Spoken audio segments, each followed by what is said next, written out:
Hello, everybody, and welcome to Taking Control, the ADHD podcast on rashpixel.fm. I'm Pete Wright, and right over there is Nikki Kinzer. Hello, Pete Wright. How you doing, Nikki Kinzer? I'm doing good on this rainy day. It is a rainy day, but we are warmed by the light of ADHD Awareness Month. Yes, we are. That's a great way to put it. That's right. It is the warm glow that ignites our passions. It's very exciting. We're right in the middle of it as we record this. What's the latest news? You know, nothing new from what we've talked about in the last couple of weeks. I just encourage people to go check out the website, and on that front page, courtesy of your work, Pete, you'll see all of the different events that are coming up. Absolutely. Calendar's right there. Just scroll down just a hair. You'll see the row of events coming up. Make sure to check out, join Nikki for the Facebook Live events each Friday. Another one coming up this week. So we're very excited about that. Yes. You know, we're talking about the puzzle that is ADHD treatment, and this is a really good follow-up to our conversation last week. You know, new to ADHD, like what now? What do I do now? Well, this is kind of chapter 2, and we have a fantastic guest who's going to help us with that. Before we dig in, head over to takecontroladhd.com, get to know us a little bit better. You can listen to the show right there for free on the website, or subscribe to our mailing list to get it delivered to your inbox each week. You can connect with us on Twitter or Facebook at Take Control ADHD, and call us at 503-664-4ADD. That's 503-664-4ADD to get your thoughts and questions on the show. We would love to hear from you. And don't forget, we are actually on Patreon, patreon.com/the ADHD podcast. We thank everybody who's come in and supported us already with $1 or a few bucks a month to support the work and interviews and investigations that we've been doing for years now. Patreon's new to us. And so if you've gotten something out of the show and it's changed your life in some small way, we appreciate you helping us to continue to grow by supporting us on Patreon. Again, patreon.com/the ADHD podcast. Okay, our guest today is Laurie Dupar. She is a senior certified ADHD coach and psychiatric nurse practitioner. It's been a while since we talked with Laurie, way back on episode 238, when she helped us unpack the subject of medication and the ADHD brain. Today, Laurie is back to help us put together the puzzle that is ADHD treatment. Laurie, welcome back to the ADHD podcast. I am excited to be here, Pete and Nikki. Thank you for having me back.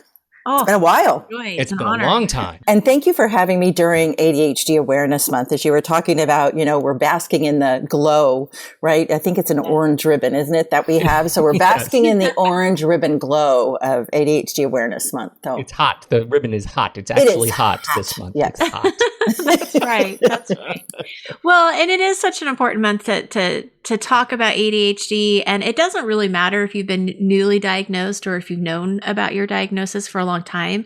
What I've noticed is that, you know, life changes for people. We go into different chapters, different transitions, and ADHD may look different for you at different times, depending on what's going on in your life. And I thought today it would be great to have you come on and help us talk about how to navigate that, you know, their ADHD, depending on where they are right now. How do you adapt that to where they are now? And I thought a great place to start would be medication, because this is your expertise, or one of your expertise is definitely about medication.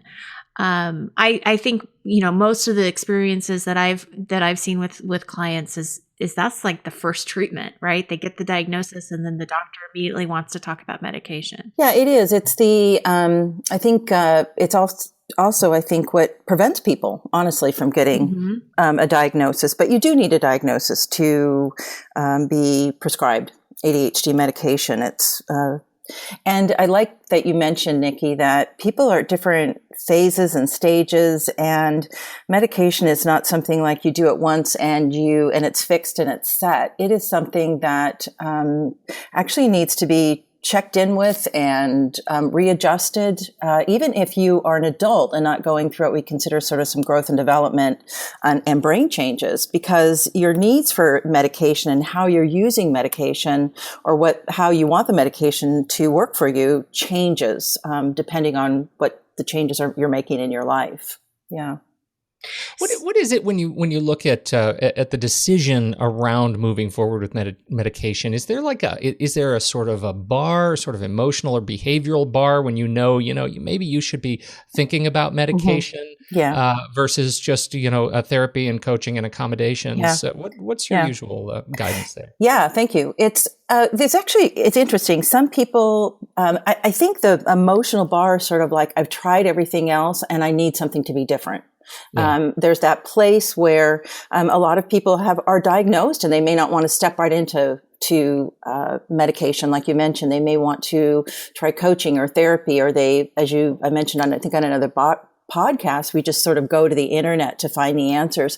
And I typically find that medication is even though it's the first thing that is recommended by medical doctors, because that's what they have to treat medication with, that's their tool, that individuals tend to look for other alternatives rather than medication. But those that go to medication right away, or those that choose to try medication later, it typically is when other things that they've been trying are not working for them. And it's kind of sad that it feels like it's sort of a last resort type of a choice, but that's okay. I think we all need to go through a process where we feel comfortable and feel like we're at that point where, okay, this is the decision I want to make. Well, and this was the sort of thought process too that I know we've been through in my own family, which is like you try so many things. And then you step back and think, gosh, I need something that is going to allow me and my brain to open the door for additional change. Maybe I'm not going to be on medication forever, but if I can start with a med that will help me to stop and think about the habits that I need to develop and think about the ways I need to change, maybe this is the thing that's going to help do that. And I like how you describe that, because that is really, I think, the difference that medication can make, and several things you brought up there, Pete. One is that just because you take ADHD medication or starting to take ADHD medication doesn't mean you're going to have to take this medication for the rest of your life. Right. For whatever reason, ADHD medication is one of those things that we can start and stop. And I like to think of it as a tool that we can use. And we use it in a very particular way, and it's a very particular tool, and it needs to be has to be the right tool to be used. So yeah, it's used in different ways over different times. And a lot of people are trying to create new habits, or trying to create some focus to be able to create new habits. And medication can help so much with those types of things. It can just sort of help you get over that hump so you can start to experience, even small successes and changes, which then are motivating and can keep you going. But yeah, I like how you mentioned that. There's many ways to look at medication. It's not just take it and go along life as you've been normally doing it. It's really to take the medication and really, I think what I encourage my clients to do is to use the medication as a tool to help them accomplish these other things that they want. And then after a certain length of time, you can actually try what happens if I stop taking the medication? What changes for me? Am I still able to stick with those changes or those habits that I have been able to create and focus on and plan and organize, which might have been difficult for me before without medication? And what I find over and over again is that for many people, once they've sort of combined the puzzle piece of medication and also some of the other modalities, whether it be therapy or coaching or some other type of modalities, that eventually it's like it does become a habit and it can actually decrease their medication. So what are some of the common fears or concerns that you have seen with people starting medication? Like, what stops them from wanting to start it? Great question. So much fear involved in taking medication, because there still perpetuates this myth or misunderstanding about what the main type of or category of medication that is used to treat ADHD, which is stimulants. And there's a huge misunderstanding about what stimulants do, what they are. And it still persists consistently today. And so the biggest fears are that I'm going to be taking something that I'm going to become addicted to, that is a drug that is unhealthy for me. And I really, if I could probably do some sort of a poster or a billboard or something, it would be stimulant medications activate your dopamine receptors so you can create more dopamine and activate your executive function in ADHD. They do not stimulate your body. They stimulate the dopamine receptors. And if we, of course, understand that ADHD is really primarily a deficit of dopamine, it makes a lot of sense. And I wish with all my might that forefathers or whoever those scientists were that created that medication years ago had called it something else. But little did they know that it was going to then be wrapped around some of the ways that illegal drugs and other substances have been sort of created and used, abused throughout history. And it's never quite been separated from that. And the medication has nothing to do with that. Just a huge misunderstanding. I think it doesn't help that, unfortunately, a lot of prescribers aren't able to explain that to clients. And so they may go in there and talk about stimulants, and it's almost, I can just see a client sort of like fear, like this red fear go down, like, oh my gosh, we're not talking about stimulants. And I'm not sure the prescribers have a way of actually explaining it to them that feels comfortable, that feels like they have some confidence in it. I think that's the other thing that I hear from a lot of clients is that for whatever reason, there's not a lot of people out there that are really well versed in ADHD medications. And a lot of clients will report that they feel like their prescriber is asking them what they want to take, which is kind of an awkward position for them to be in. But I think mostly it's just a misunderstanding and misinformation. And it's why I do some of the classes that I do. I do a full class on teaching about ADHD medication. It's actually a 5-week class that's an hour and a half each week that covers medication and how it works, because I recognize that people are not getting that information. And I don't know if you find this, Nikki, when you're working with clients too, that once you provide that information to them in a very non-threatening way, just a very matter-of-fact way, I think when they have that, they understand what actually the medication does, they feel more comfortable and are more at choice. And I think that's sort of a big concern for them. So I think it's just fear of misunderstanding, fear that they're going to become addicted to that. And I sort of counter that with something that I have found that for most people who take ADHD medications, part of my coaching is actually spent trying to help them remember to take their medication, creating systems to help them take their medication. And it's sort of the anti-behavior of an addict. Right? Yeah. Someone who's addicted to something doesn't forget to take it the next time. And that is so common with this medication. Does it help people function better? Absolutely. But that's no different than when we put on a pair of glasses. Do we become addicted to the fact that this lens sort of helps us focus? No, we just know that it helps us perform better. And for whatever reason, wearing glasses and correcting our vision is not a problem, but it's really the same thing that's happening with the medication. It's just, but people may not understand that particular type of analogy. That gets into a misnomer I think I've heard in the past, which is that ADHD meds somehow build up in your system. Can you debunk that for us real quick?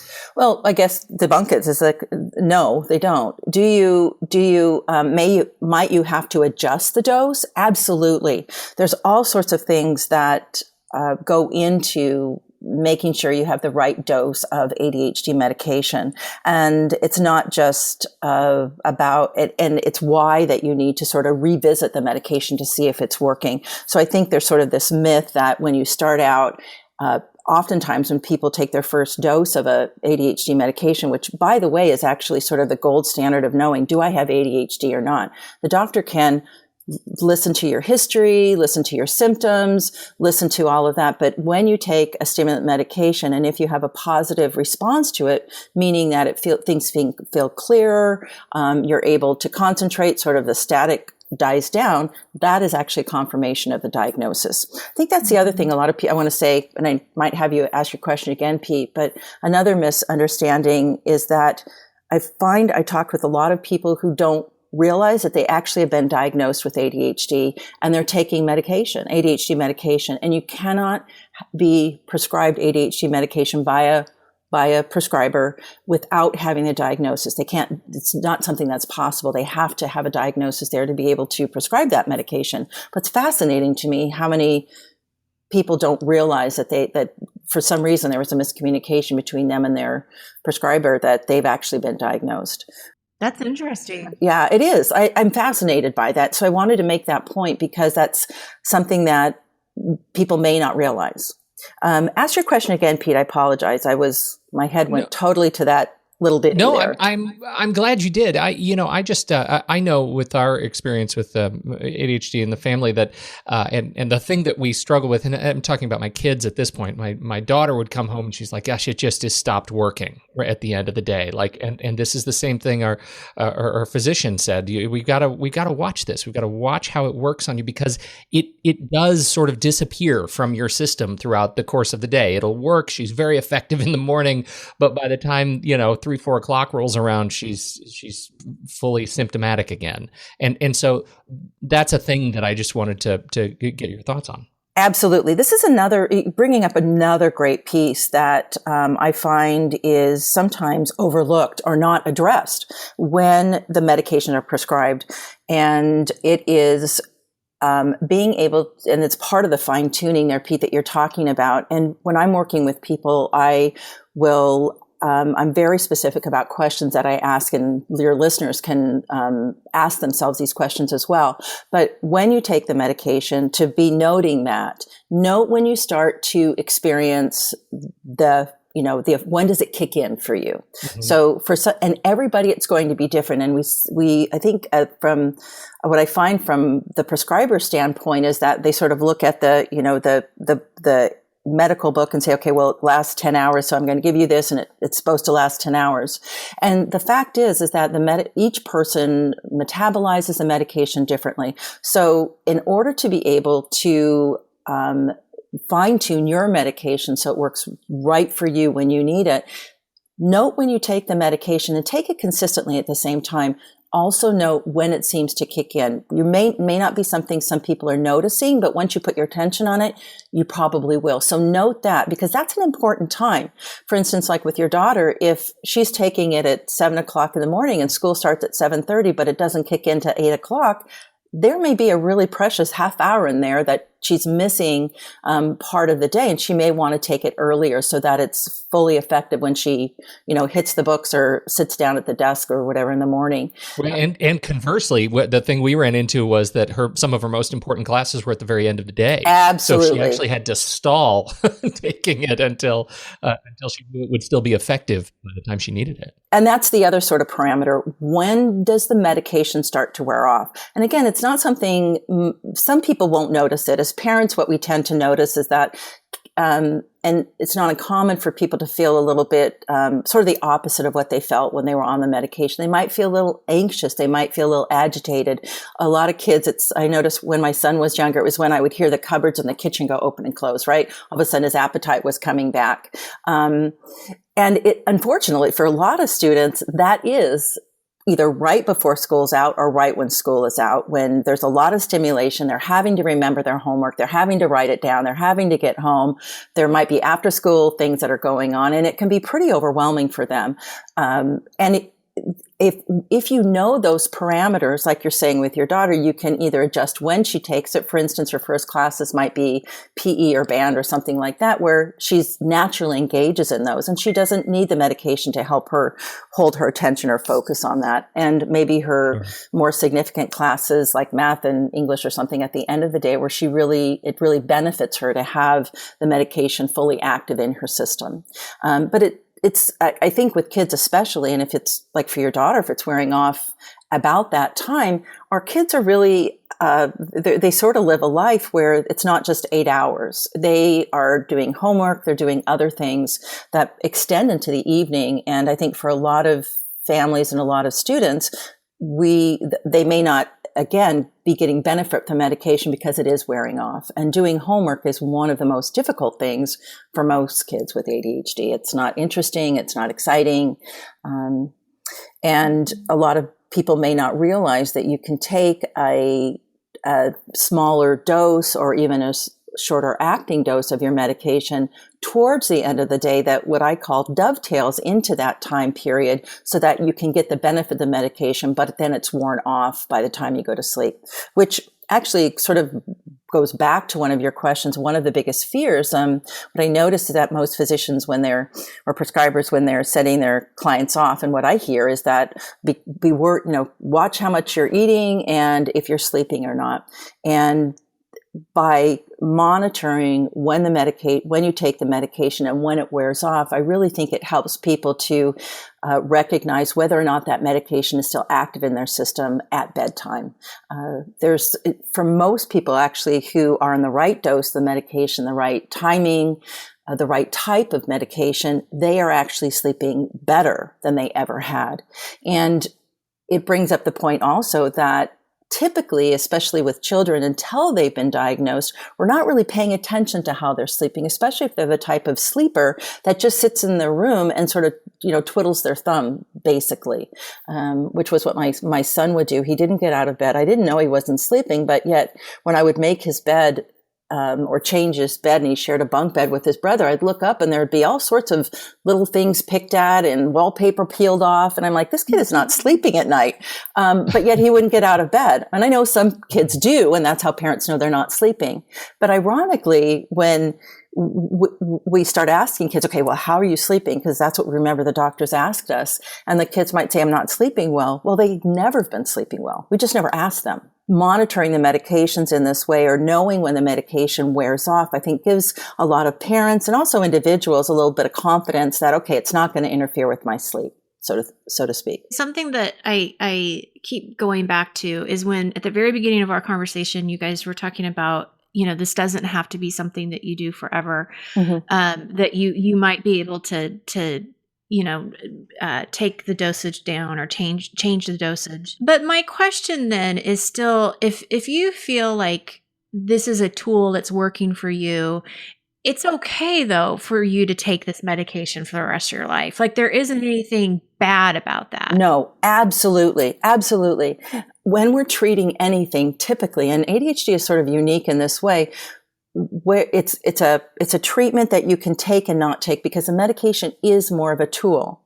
For some people, like you're saying, if you, or I use the analogy, for instance, of eyeglasses, we wouldn't necessarily expect, unless there was some other treatment, for someone to stop wearing glasses. And there are certain times, for instance, that you want to wear, like for me, I have to wear, bifocals, and I take them off and on depending on when I need them.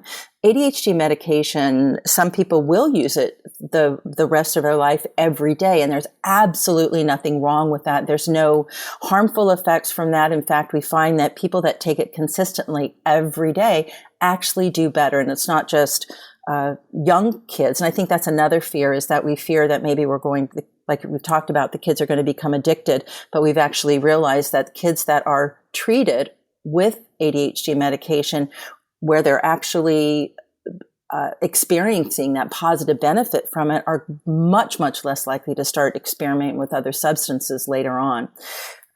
So I don't think that there's a right way or wrong way to do this. What I really want to reinforce to people is that it's a tool that works for you. Sometimes it's a tool you're going to want to use every day. Like people put glasses on every day. That's just what they do.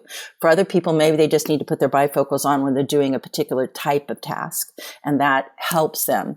It's unique in the ability to be able to use it for each person in whatever way works for them. That's not very common with other types of medications, or certainly other types of mental health disorders, which is what this is. Even though I don't like to say that, that's what it is. Most other types of disorders in our body, we have to take something that's consistent. But ADHD medication, we really can use it as a tool. And for some people, that's an everyday thing, no problem. And other people, it's using it maybe once a week for a particular task. For some people, it's using it in the morning because that's when the tough time is for them to be able to organize their day. It's very, very unique. And I think that also makes people feel much more comfortable with it, knowing that they can personalize this to what works for them. I think that we really undervalue being in control with ADHD. And I think knowing that we have that sense of control, or we can have that sense of control over the medication and how it works for us and how we want it to work, is really reassuring for a lot of folks. Well, we will definitely put in the show notes your class. Do you offer that periodically, or how does that work? I actually offer that usually once a year. In May or so, I offer it. I do have it recorded, so people can still get the class recorded, but I do offer it live every year. I think in May, I offer it on a month that actually has 5 Mondays. I know that's random, but that's how I do it. No, it makes sense. It makes sense. Because people are like, oh, okay, I can totally commit 5 Mondays, but if I spread it over 2 months, it seems somehow it seems so much longer. But yes, absolutely. It's a really great class, and it's full of everything from how your brain works to what's going on in the synapses. And so that when we start talking about what the medications do, which is especially the stimulants, what is it that they're actually doing? And I've even had 10-year-olds on the class who have started taking medications, and they have written me and said, oh my gosh, Coach Laurie, it's great. I understand now what a medication does, right? So it's really rewarding. What a great service too, because people need to have that information. It's not out there. And so it is not out there. And I wish it was. I so wish it was. And I know it's not. And that's why I do it. Another piece of this puzzle that I want to talk about is therapy and coaching. Yeah. I talk a lot about coaching throughout the podcast episodes. I'll talk about what I do and give lots of different examples. I'm so happy to have another ADHD coach from your perspective talk about what you do, and also the differences between therapy and coaching, because I think that's still unclear to some people.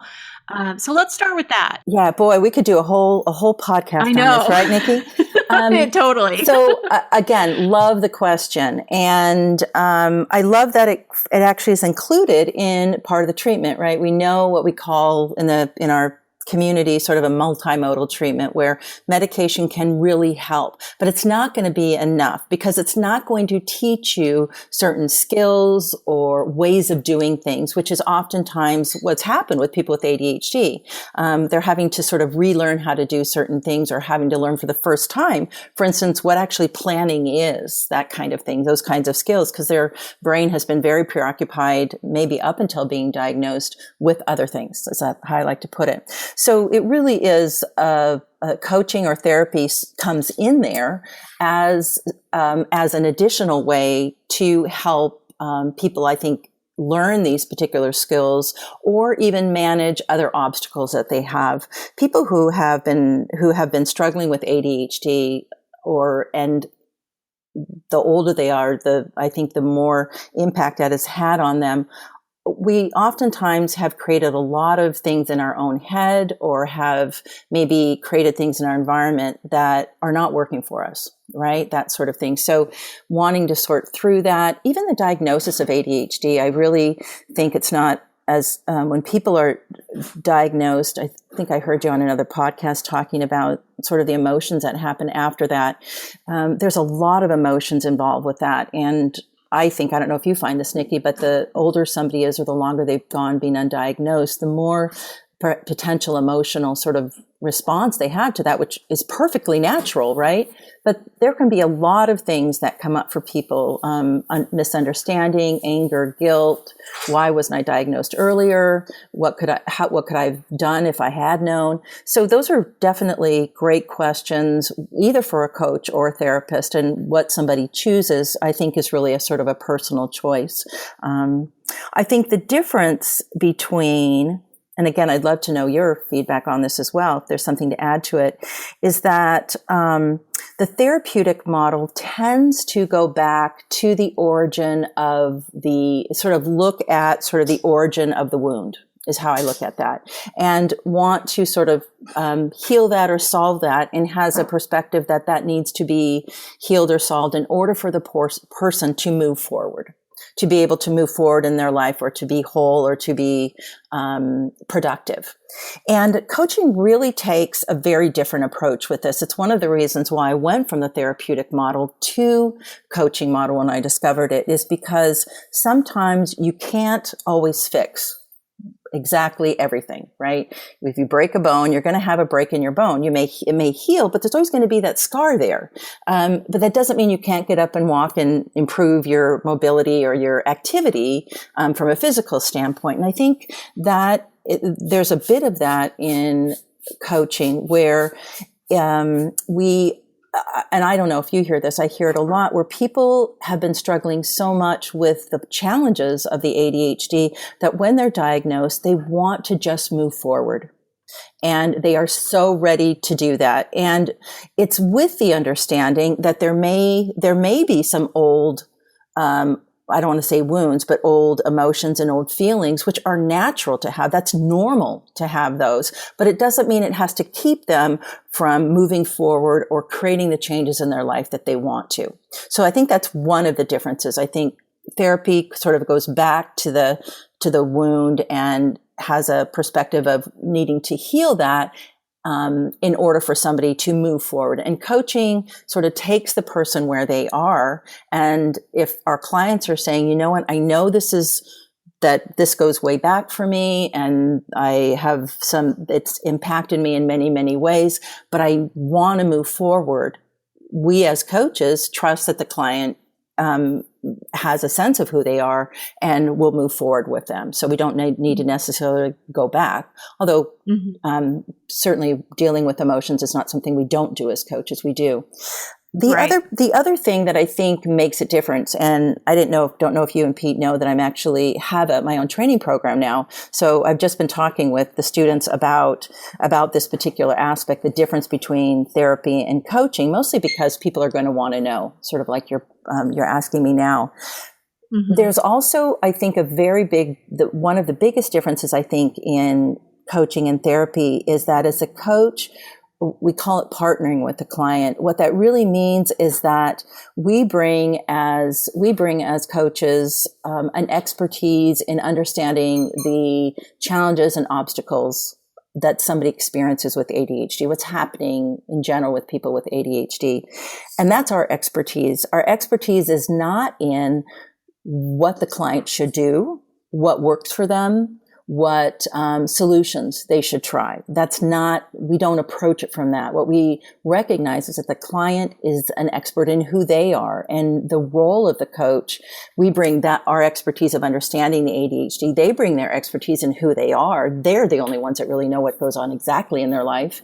And we bring that together to help the client discover their own solutions, which we trust as coaches are there. They just have maybe not realized that they're there.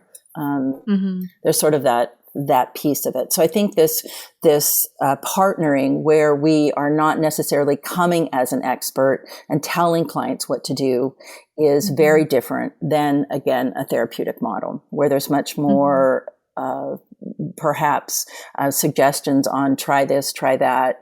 We need to heal this wound. We need to, in order to move forward. What do you think about that, Nikki? Well, I think very much the same way. The way that I explain it is I'll tell people that coaching is more of a hands-on approach than therapy. We have a lot of contact. I have a lot of contact with my clients in between sessions with text messages and emails, and you don't typically have that with therapists. Definitely a forward approach. I totally agree with you. It's not that you take the emotions out of coaching because they're there. I mean, they're absolutely there. So what I tell clients is that I'm listening for those limiting beliefs, and I'm listening for those things that might be stopping them that they're not aware of, and bringing that to their attention so they can see that. And I like the way that you say partnering, because that's very much what we do is I may give an idea or a strategy, but I always tell them, go into it with a mindset of curiosity and practice and tweak it and do what you need to make it your own and not be tied to the outcome. Because it can look different for anybody. There's just no right or wrong way to do something. And I find too that, and this may just be like recently, I don't know why, but, you know how it's just weird how the universe works. And sometimes your clients will have a similar issue that they're all dealing with. I don't know why that happens, but there's this acceptance that I'm dealing with a lot of my clients right now of accepting ADHD as it is and not feeling like you should be doing something because somebody else is doing it and comparing yourself to other people, but really giving them the education, like you said, the expertise of this is your brain. This is how you're going to naturally think. And that's okay. You don't, Pete said this before too. You don't have to fit into somebody else's normal. So there is a lot of education piece to that. Where I tend to draw the line with my clients when I say, okay, this is the time that you probably need to see a therapist, is if I start to see the depression and anxiety are getting to a point where it's so impacting their life that they can't move forward, then, I will definitely say this is something you need to talk to a therapist about. I'm also personally not very comfortable with talking about relationships. And so what I'll do is I'll talk about it to an extent, and then I will let the client know, this is probably better for you to go talk to a marriage therapist, or I'll recommend them to see Melissa Orlove's book, because that's just me personally. It's like I can touch on it to an extent. So I think it's per coach too, because you will talk a lot about medication and I don't. Like that's not something that I talk a lot about either. So I think it's kind of per coach as well as per ADHD client. Yeah, I think that's where sort of the partnership piece comes in, is that it's each coach there is a different fit for each person and the strengths of the coach. And we do tend to attract, I think, clients that are either very similar to us or going through something similar. I know exactly what you're saying. I mean, we could have a whole nother discussion about that, but it's sometimes uncanny, right? How that happens. Yes. Yeah. And I do like the distinction that you made. And I just want to sort of underscore that. I always tell the students when I'm training them that coaches are never to work with somebody that they're uncomfortable with. And each coach, my background brings with me a different set of strengths, a different set of experiences and expertise that expands some of the areas that I'm comfortable working with. However, coaches are trained to be able to know what their limitations are, and just like you're doing, to be able to refer, to suggest another professional if they would be able to address another area better. I think there is that very important distinction that a coach is not for you if whatever it is that you're experiencing, what I sort of use as a clinically, like it is so incapacitating, as you mentioned, the anxiety, depression, is you cannot move forward. Then It is time to go and see a therapist, because with a coach, what you're going to be doing is actually taking those steps. And some people don't have the energy to do that. They really do need to spend time in therapy, healing some of those things. They are not areas that they can actually move forward with. They're so heavy or cumbersome for the person that they actually need to be looked at for a while before they can actually move forward with them.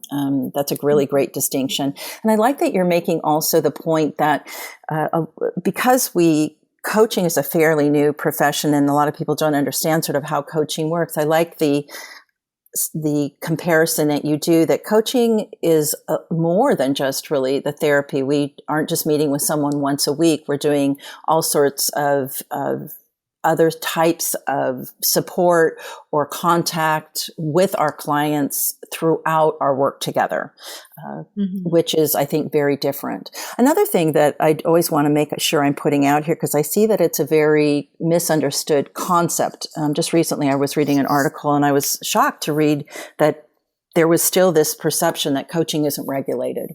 It is a regulated profession. And whenever you're looking for a coach, we have a organization called the International Coach Federation that's been around for about 25 years. And it's the largest regulating body of coaches and they set the ethical standards and competencies for what coaching is, ask if your coach is credentialed, ask what their training is. Because it's a new profession, it hasn't sort of reached that place where there's a licensure where people cannot say they're a coach unless they have reached this particular level. I truly believe we'll get there, just no different than the therapeutic profession has or the medical profession has. There was a time when therapists didn't have to take a licensing exam, or nursing certainly didn't have to do that years ago, not too many years ago, but we'll get there. But there is a regulating body. So know that when you're working with coaches that ask about those things, because people can sometimes say they're a coach, but they may not have actually been through the type of rigorous training that is upheld to be the standard of coaching. Let's pivot a bit to self-care. We've been talking about talking about these heavy things. Yeah, let's lighten the mood a little bit. Yeah, self-care. Yeah. One of the things that I hope I want to bring up. So when it comes to self-care, I love this question because people ask me. We were talking about medication, super important. Coaching, super important for people who want to. And I love that sort of do things differently. I mean, coaching, we help someone understand how their brain works so that they go, oh my gosh, no wonder that wasn't working for me. I can do it this way. It totally works. Why not? Let me do it. Right. And then there's some other things that make huge differences. And I think in somebody's experience, I should say, with their ADHD, and it does fall into the self-care I'm thinking, Pete. One is sleep. I feel sometimes like I'm the sleep police. And I'm a big believer that if we didn't need sleep, we would have evolved out of it years ago. And if there's one thing I have my clients do, if they really want to experience an improvement in their brain style, and especially if they are deciding at the time not to do medications, they must sleep. They must sleep. And that is such a hard thing for a lot of ADHD clients to do because our brains get really busy. We are up all night. Nighttime's a time when we can get a lot of things done because it's quiet. But when we don't get that sleep, even if we shift that an hour here or an hour there, it's basically like creating jet lag in our system. It impacts our ability to think, to concentrate, to focus. It is huge. So anything you can do to sleep, focus on that. It's going to make a huge difference. Do you find that, Nikki, or Pete, yourself? Oh, absolutely. Okay. Well, and as a coach, that those text messages, part of that is reminding them, are you working on your evening routine? How's that going? And that those little subtle reminders of how important that sleep is. In fact, I just texted somebody today because I was confirming our appointment this afternoon, and she said, she wrote back saying, I've only had 3 hours of sleep. I'm kind of wondering if I should take a nap. And then first thing I said is, your sleep is most important. We can reschedule. Yeah. I tend to forget too that for living with ADHD, one of the things that's so difficult is making transitions. It's hard to make transitions. Yes. That includes going from wake to sleep, or in particular, sleep to wake. That is just another transition that you have to deal with. And it's hard to do. It takes practice. It takes attention. It takes, thinking about caffeine. It takes thinking about sugar. It takes thinking about all these things to make transitions smooth. Yes. I remember sleep is probably the second biggest thing that I talk about with clients. And it's fascinating to me because I love sleep, and it's very frustrating to me when I can't get any sleep. But always interesting to me when people say sleep is boring for them with ADHD. It's truly boring. I think you're exactly right, Pete. It's about this transition from activity to sort of not doing anything. That can be difficult. So each person has something that's very different that might interfere with their sleep. And what I found, just sort of as a very, very practical approach, is to focus on what time you get up every day and make that absolutely consistent, because that is going to set the tone for the rest of your day, for the way that your body responds to food, when it responds to being thirsty, when it responds to elimination, all different kinds of things. So when I'm working with clients over the 15 years I've been doing this coaching, I've tried everything to try and help clients get into a regular sleep pattern. And I found that if they focus on getting up at the same time every day, and that includes the weekends, because a lot of our clients are sort of I don't want to say cheating on the weekends, but that's when they might be just having these huge nap fests, right? And then they start Monday and can't figure out why things are all thrown off again. But when we're trying to create that consistency, which is so common to have the inconsistency in ADHD, for getting up at the same time, even though it may seem a little bit sinful to do that on the weekends, but if we can do that, we're going to set a rhythm in our body. Our body is naturally going to get tired. It's going to have to get tired because we need to sleep, but it's also going to then set up a cycle, a predictable cycle and a consistent cycle of taking medication, of when we're hungry, of when we're doing other things, which I think has all different kinds of benefits for our clients. Well, and the number one benefit is, darn it, you feel better. Right. Once you get good at it, you feel better. Yeah. Like, that is the number one sort of reinforcing behavior. That you feel the better? reward. Yes. A client just told me the other day that they have this app called Sleep Cycle. And the way that it's helped him is it monitors what type of sleep you're in and will tell you when is the right time for you to wake up so you're not so groggy. Wow. And so I haven't checked it out, but I definitely think it's worth it because he said for him, he actually had to get up earlier, but he got up earlier and felt better and didn't feel so groggy because he was waking up at the right time. Right. Yeah, our body goes through different sleep cycles and there's certain deep sleep. If we're waking up at that time, yeah, you're right. Yeah, so check that out, Sleep Cycle. Thank you. Okay, Pete, Got now it. we can talk about... Well, now I want to talk about vitamin D, but I do want to mention, since you brought up an app, there are a number of apps that allow you to do this, and the better ones actually have motion detectors that are built into them. Sleep Cycle actually uses your phone's accelerometer, but one of the things you can tell when investment in this is reaching sort of a fever pitch, because Apple just bought a company that develops devices that help you track and maintain better sleep, and so we're going to be seeing more of these kinds of devices. So look for the ones, you put them under your mattress, under your pillow, and they will help you really monitor your sleep. I think sleep is one of those mysteries of our lives, and the rest of the animal kingdom, where there's obviously we can talk about the benefits of it, but I think that we don't really fully understand the full benefits of it. And if Apple's investing in it, I mean that's every stamp of approval I need. Something. That's right. Yeah. Okay. So go buy your stock. Right. So you wrote a blog post about the importance of vitamin D in ADHD. Let's talk about that. Well, yeah, I would happy to go into it. And I know we had a little talk before we got on the call, and it's something that sounds like you've had experience with. So I want to hear about your experience as well, Pete. But I was I've lived in about 15 years in sunny climates. I lived overseas in Australia for a few years and then moved down to the middle of California in Sacramento. And I was really feeling low mood, low energy, and thinking it was just the fact that I was, starting a new business. I had 4 kids, all that kind of stuff. And I would go in and my doctor would, take the blood test and say, oh, your vitamin D is low. And I'm like, what? I live in California. I don't even have to be in the sun to be in the sun.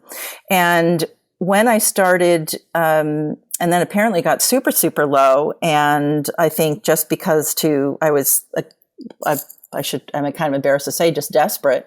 I said, okay, fine, I'll take it. And I was at that point of needing to take something prescription.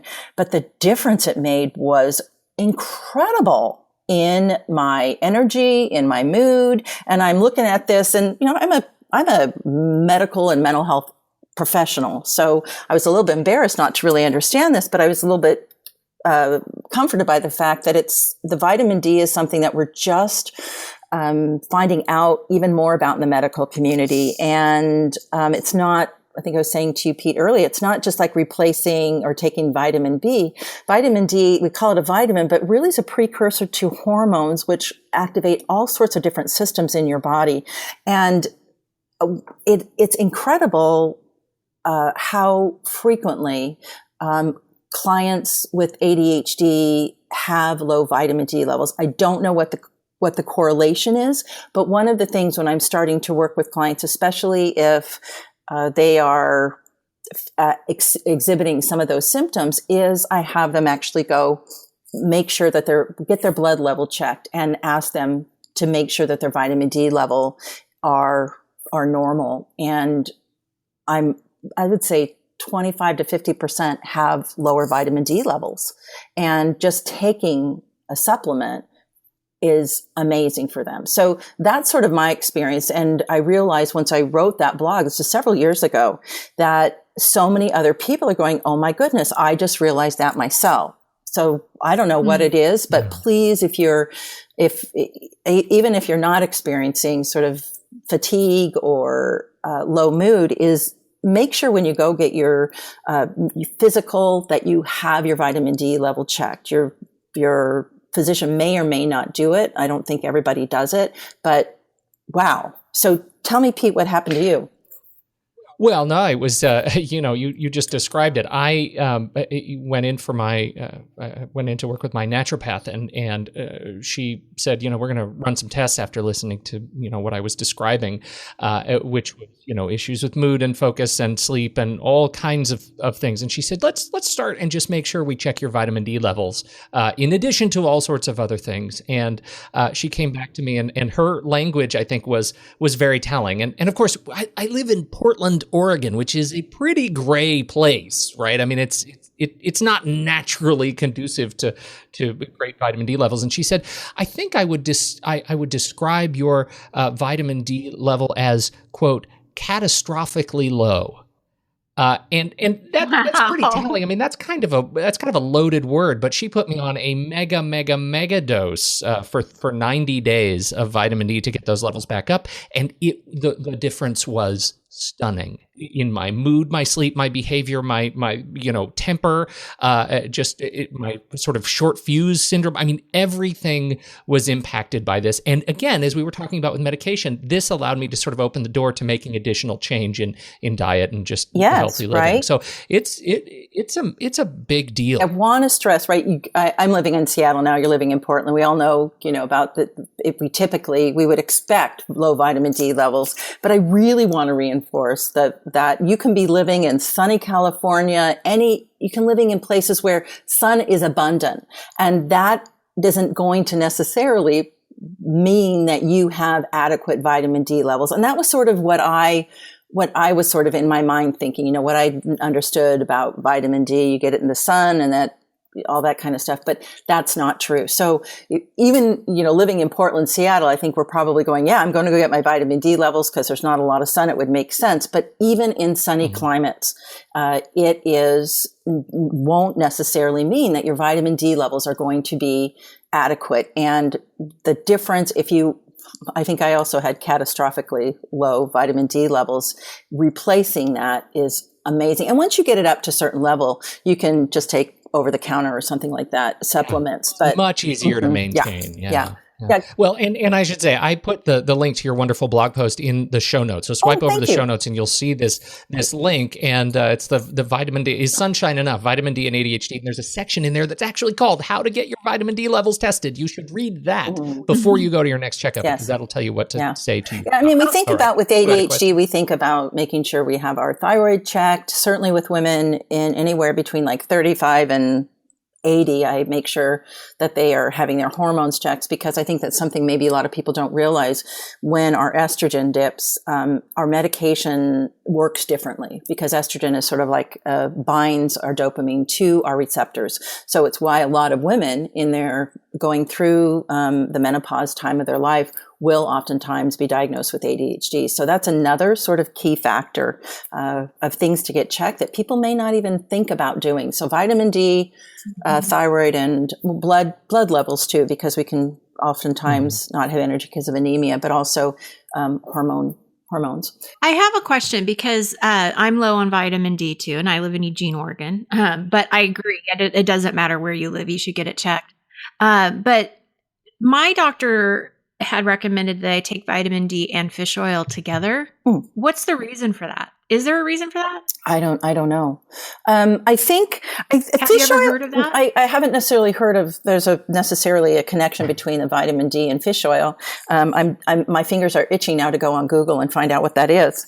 And figure out why. Yeah. But I'm thinking fish oil is one of those. The vitamin E is also one of those things that we're realizing that there's something about that is helpful in a lot of different ways. So he may have been just suggesting the vitamin E for some other reason. I really don't know. Mm-hmm. I don't know if there's a connection between. So maybe there wasn't a connection. That was just what they recommended. Yeah. Okay. I'll have to look into that myself.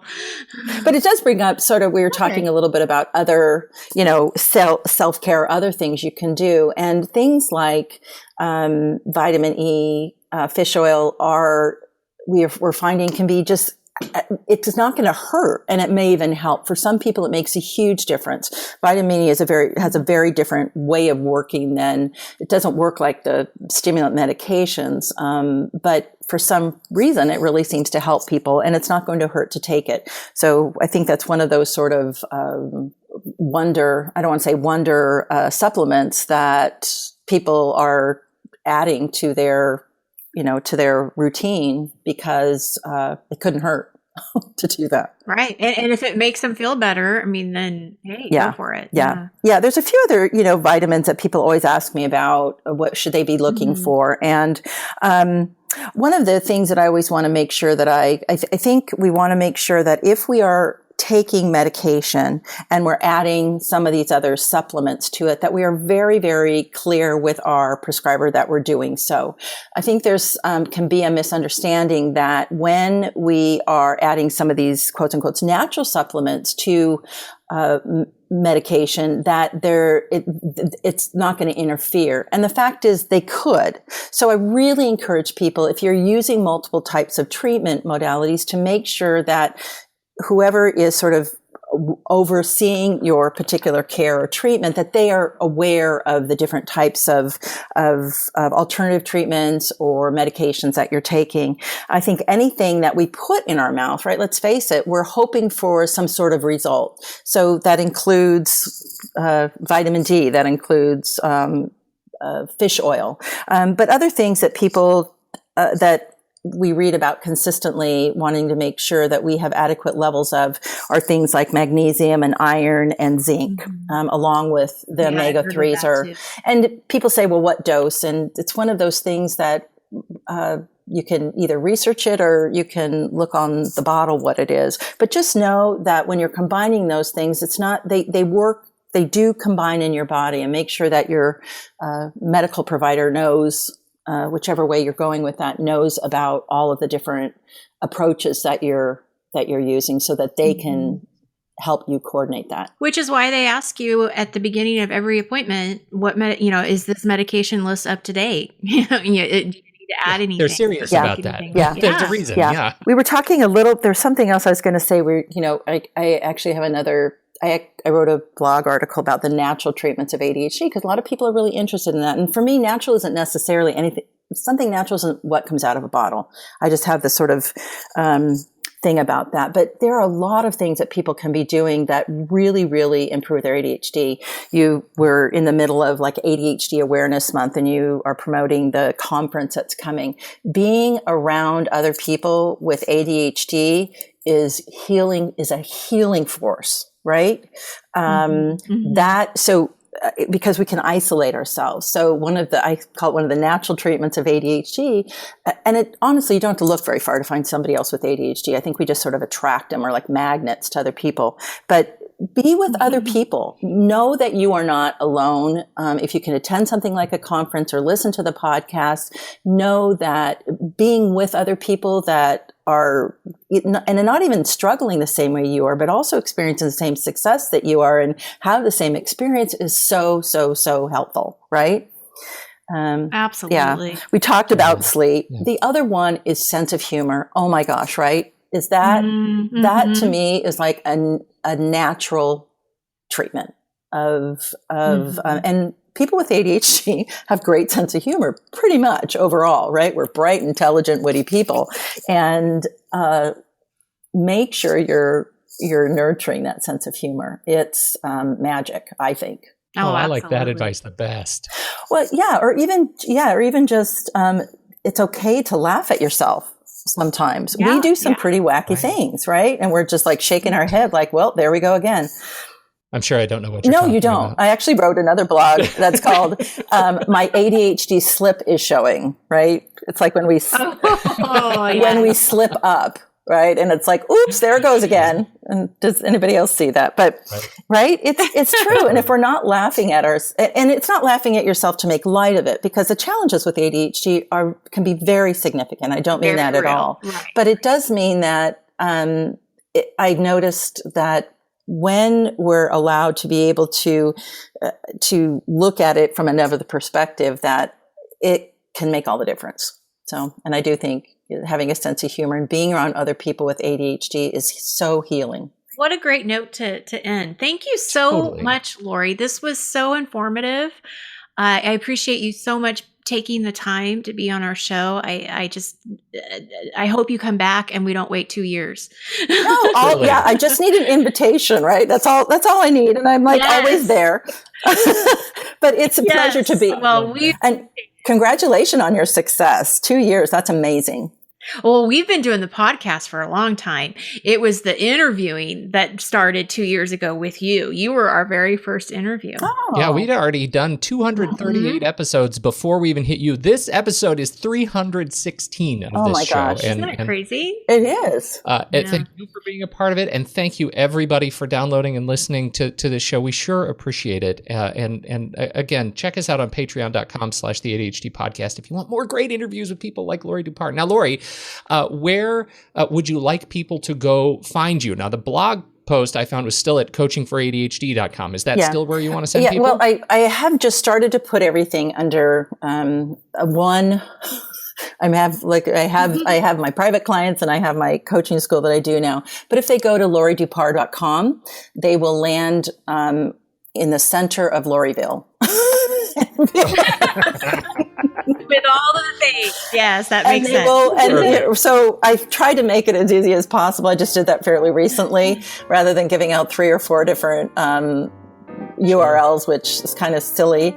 But we have it all now under, if people Google lauriedupar.com or go to lauriedupar.com, it will take you to, I think it takes you to my coaching website, but then you'll find information about all this, my blogs and download my ebook and all sorts of different things from that site. That is perfect. Excellent. Well, we've got those in the show notes, and definitely check those out, everybody. It's great resources from Laurie and a great way to celebrate ADHD Awareness Month. There you go. Thank you. Thank you. Thank you, everybody, again, for downloading and listening. On behalf of the great Laurie Dupar and Nikki Kinzer, I'm Pete Wright, and we will catch you next time right here on Taking Control, the ADHD podcast.